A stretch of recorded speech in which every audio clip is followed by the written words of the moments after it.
Hello everyone. On this video session, I am going to explain the next element of the directing, that is communication.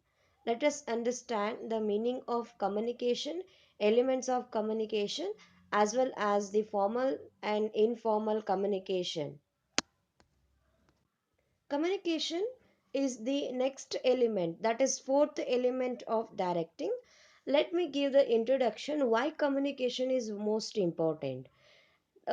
Meaning of the directing will itself says that a directing means you can guide, counsel, and instructing the employees towards the achievement of the organizational goals. So for that reason you require a good communication to motivate the employees, to encourage the employees, and also to counsel and guide them for the right path.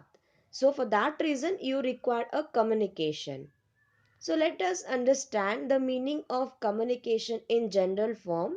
The communication means understood as a process of exchange of the ideas, views, facts, feelings, etc. between or among people to create a common understanding. To bring a common understanding between the workers and the employees, you must have a good communication skills. So for that reason, a communication is the process of exchange of these ideas, facts, views, feelings between those people. Next topic, that is elements of communication process. The image what you are seeing is the elements, or you can say the communication process. These are senders, message, encoding, noise, media, decoding, receiver, and feedback are the elements of communication. Let us understand the first element of the communication, that is sender. Sender means person who conveys his thoughts or ideas to the receiver. The sender represents the source of communication. Let us understand what do you mean by message. It is the content or the idea, whatever the feelings, suggestions, order, etc. intend to be communicated, or ready to communicate the message to the workers or subordinates. Encoding means that is it is the process of converting the message into communication symbols such as words, pictures, gestures, etc. Media, it is the path through which encoded message is transmitted to receiver. So the channel what you will use, that channel is known as the media. Next one, decoding. It is the process of converting encoded symbols of the senders. Next comes receiver. The receiver is the person who receives the communication of the senders. And next comes is feedback. It includes all those actions of receiver indicating that he has received and understood the message of sender. And next comes is the last one, the last element of the communication, noise.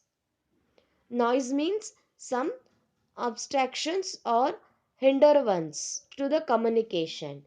You can say these noise as some barriers or problems which is creating a non creating a noise or disturbance for the communication, those known as noise, like a poor telephone connection, an inattentive receiver, sometime, okay, sometime faulty decoding, these gestures and postures that may distort the message. So these comes as a noise for the communication.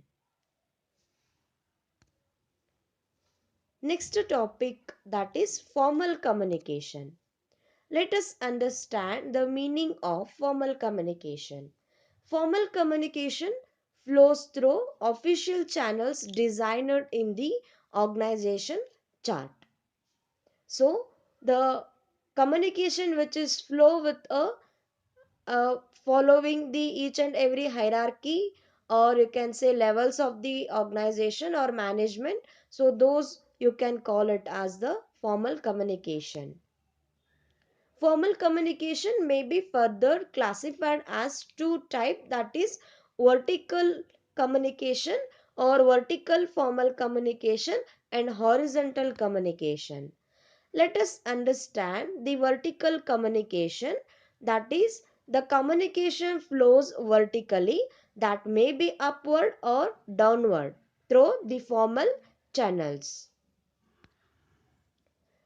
Upward communication refers to flow of communication from subordinates to the superior, whereas downward communication indicates communication from superiors to subordinates. Let us take a one example.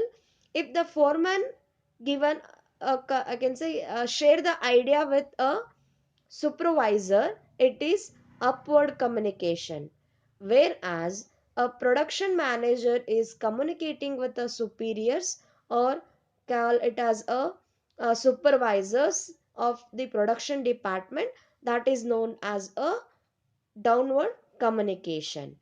Or you can take an example of a CEO is communicating with all the middle level managers, that is HR manager, marketing manager, finance manager, and any other managers who are involved in the organization. So that is also called it as a communication is flows from top to bottom, that is downward communication.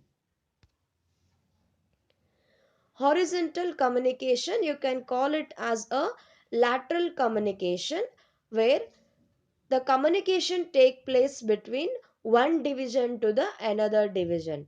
Say as from marketing department communicating with a production department.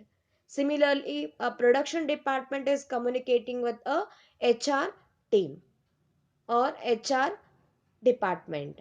So these communication which is flow in a horizontal manner, those communication are known as a lateral or horizontal communication. Some formal communication networks are there, that is first one, single chain. This networks exist between superior and his subordinates, where the information will flows from top to bottom. Wheel. In wheel network, all subordinates under one supervisor communicates through him only, as he acts as a hub of the wheel. So I can go with the example with the image. This second one you can see where A is a superior like hub. He is connecting with C, B, E and D, where communication has to flow in a communication must flow between these employees but through the one superior itself, where they everyone the four people has to communicate only with A, that is you can call the hub of the wheel. Next one, circular. In circular, or you can say a circle network, the communication moves in a circle way, that you can see here, where a circle communication, that is third one, can communicate in a circle way. So here what happen, a one member has to communicate with his next two subordinates or superiors. Now I can give the example. A can communicate with B as well as E, but he cannot communicate with C and D. Similarly, B can communicate with A and C, but B cannot communicate with E and D.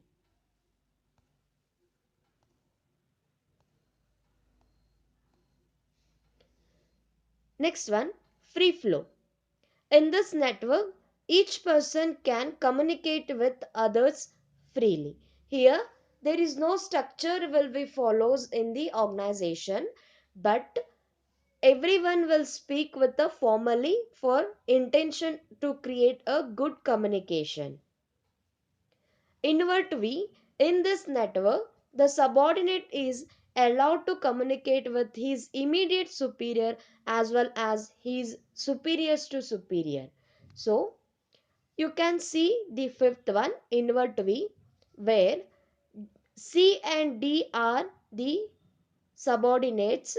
They can speak or communicate with next superior, that is B, and superiors to superior, that is A. So here a subordinates will be connected with any two superiors. Next topic, that is informal communication.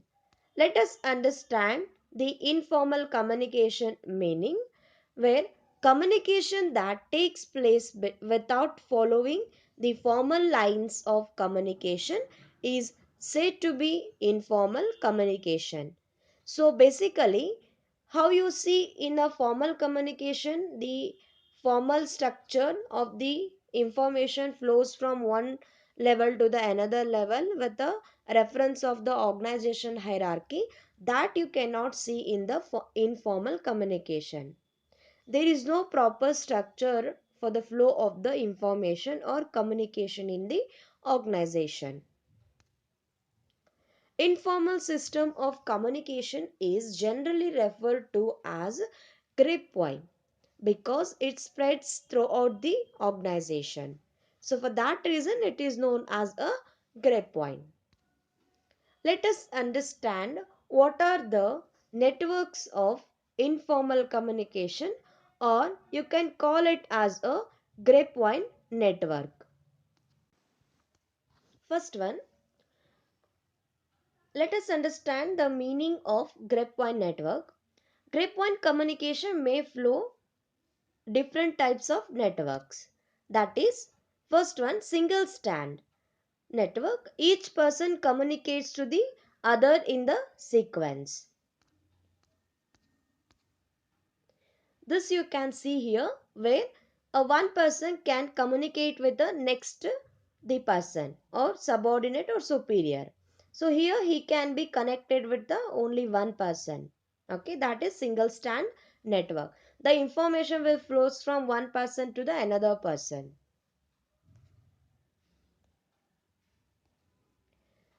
Second one, gossip network. Each person communicates with all on non-selective basis. So here you can see a gossip network is one of the worst can say communication networks in the organization, which can damage the personalities in the organization, because a group of people only meant for the gossip of the information. So here a person is connected with another person on a non-selective basis. Next one, probability network. Probability networks, the individual communicates randomly with other individual. So here you can say a person is connected with another person without having a predetermined uh, decide or predetermined evaluation. He can connect with any one of them. Okay, it is randomly connected with the each person. In cluster network, it is similar like a probability network, but the individual communicates with only those people whom he trusts.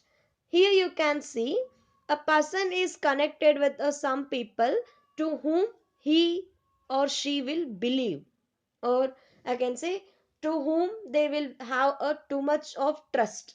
Only with those people they will speak. Okay, that is clustered network.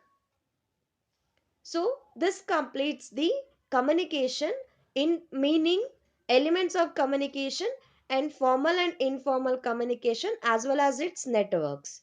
In next video I am going to deal with a barriers of communication, and how to improve a communication effectively. If you have any doubts regarding these points or these elements, that is communication, you can reach me by WhatsApp. Thank you.